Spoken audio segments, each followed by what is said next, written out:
So we watched another fucking Martin Scorsese. We're talking about Shutter Island, starring Leonardo DiCaprio. Also starring Mark Ruffalo, Ben Kingsley. Yes. Also we have John Carroll Lynch in there too, Michelle Williams, Max von Sydow. So, again, two of those people are in the MCU. Mark thought the Ruffalo guy- is Hulk and Ben Kingsley is the Mandarin. we'll look at that. Don't fucking make faces on my show, boy. I'm just worried about this nuke. Yeah, right. I hope the audio is not picking up the fucking, not nuke, but it's like fire or something. Just like we don't know what the fuck's going on with Shutter Island. It's something that like the movie that we also reviewed, Delirium, is about a guy who is losing touch with reality. And Yes. but the difference with this is the style of storytelling. This one is told in a very non-linear storybook type way, similar to what novels are like. Not that I read them, but how they're like, chapters are not necessarily linear and go different ways of storytelling. And this sets a different type of perspective on what's actually happening and the time span of how long it's going on. Exactly, though. Which is exactly Delirium. But it's not as It's just linear not in and the same boring. house. It's not like the same place. Like it's shot in a house. It's just small. Yeah, and there's fucking and bitchin' more ass contained. shots. Yeah. And a whole bunch of like really Yeah, that sweet island is sweet. shit. Right.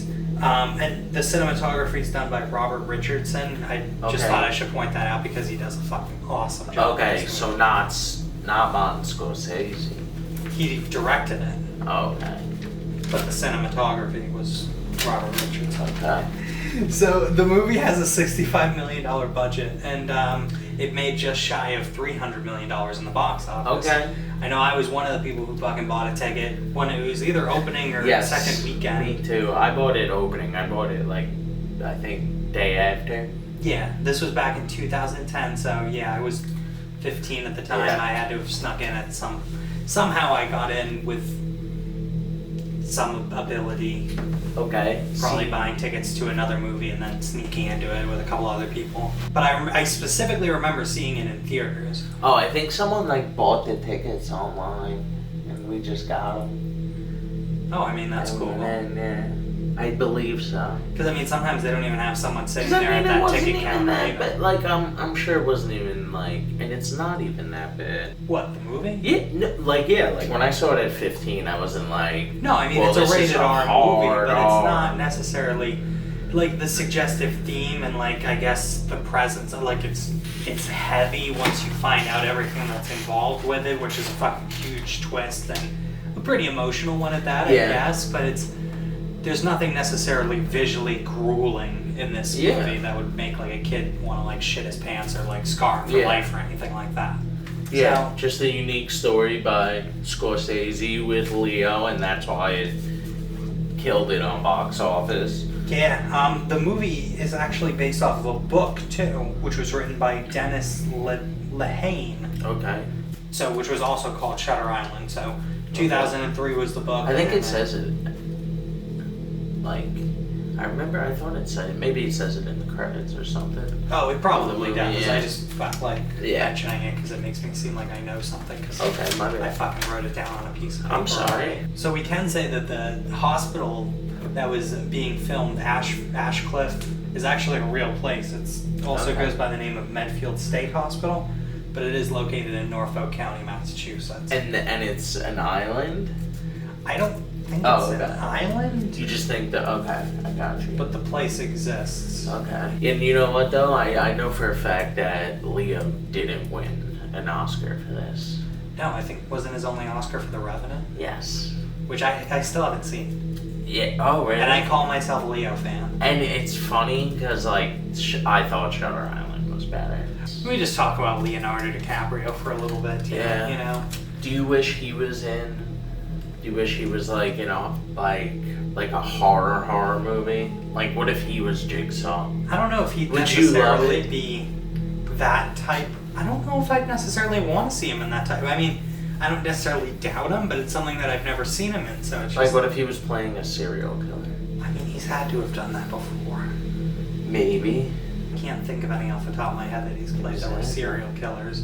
But I mean, I would like to see Leonardo DiCaprio in lots of different roles, but he's been in, you know, a fucking good variety of some of my favorite movies. Like The Departed is up there as probably my favorite movie of all time. And then we have, like, I don't know, I love that adaptation of Romeo and Juliet that he was in. Yes. I fucking really love that one too. That was really fucking good. I mean, he was like the ultimate bad guy in fucking Django Unchained. Yes. He was like probably the most hateable human being at the time. But also, we got some great memes from it. Oh, of course. There's fucking so many. And the memes of Great Gatsby and whatnot. I haven't personally seen that one either, but... I'm seeing that he's apparently playing H.H. Holmes, America's first serial killer. Look at that. He's going to be Yup. Wow. And what? I don't know. I didn't look that far into it. But I can tell you who's directing it. Oh? Or possibly. Possibly. Who's possibly directing this H.H. Holmes horror movie starring Leonardo DiCaprio? I almost said Nicolas Cage because I wish it was Nicolas Cage.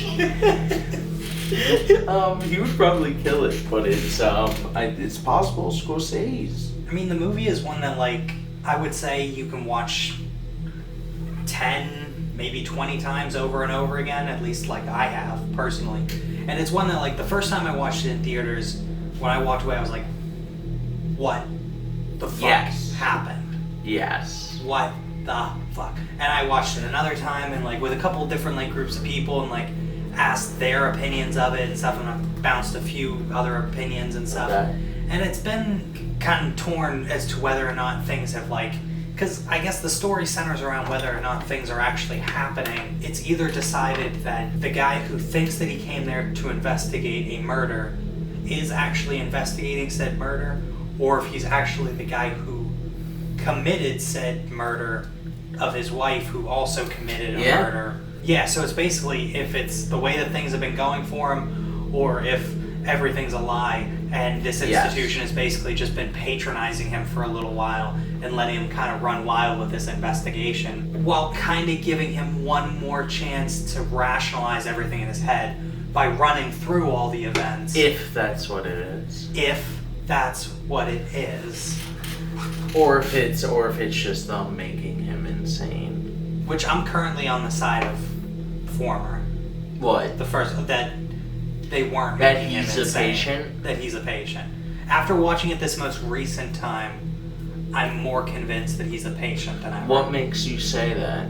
Just but I think it was also because I was trying to look at it through the lens of that. Because I feel like the heaviest scene is him breaking into the place he's not supposed to be in and talking to Rorschach. I just don't think that his interactions with people are real.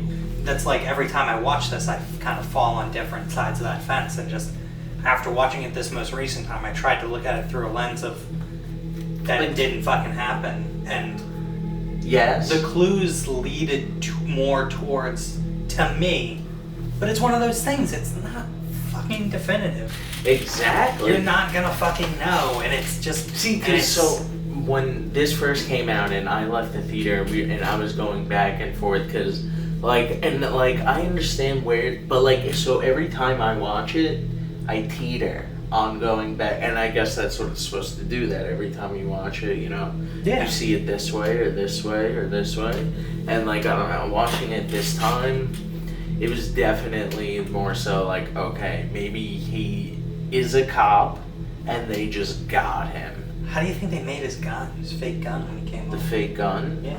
What do you mean? That's what I'm saying. It was a real gun and they convinced him it was fake. But he broke it. Yeah. They could have switched it. Mark Ruffalo was his partner. If my theory is true, it begs the question, did the boat ride happen? Because he came in. Exactly. And that's a thing, and it's, you know... Exactly. It makes you wonder, did it happen? Or did they just fucking ride him around in the boat? Okay. Yeah, that could be one thought. Maybe the boat that picked him up already had Mark Ruffalo on it. Because they mention it. They mention that he's never met him before. Yeah, this is like their first time working together. Which is peculiar. But he nothing but problematic for him, too. Exactly, and he ends up being a nurse. His therapist or psychiatrist. Yes. Of the past 2 years. Exactly. So he says, what if he is a psychiatrist and he was just there pretending to be a cop and pretending to be his partner? It's like the whole thing is like when you go into a loony bin or whatever, it's like, you know, once you go in and you're sane, like you don't come out sane. Yeah. Like you will go crazy. Because it doesn't seem like this story takes place over the course of 2 years, so it implies that he was there prior. Mm-hmm. Unless it does, and because we just have no concept of time during this. Yeah. And who knows, maybe the events of it do unfold over the course of 2 years. So he more than likely got that fucking thing in his eye and had his brain scrambled. Yeah. Or they like fill up with this like alcohol thing. I was like looking up a little bit of it, and it started around like 1937. And there were some other people that did it, and it's funny because looking up the medical records, it would be like used to actually treat patients who had like severe depression or like anger issues. Okay. And supposedly they're like marked as successful cases. And the way that they say, you know, some of these are used with like ice picks, some of them are used with like actual fucking metal tubes or whatever. But I can't imagine. I don't want to imagine it. Just imagine it though. Like if my finger was like a pick. Well, I can touch my own eye because I sometimes have contacts. Can you let me touch your eye though? But also no, because that's, you know, it's weird.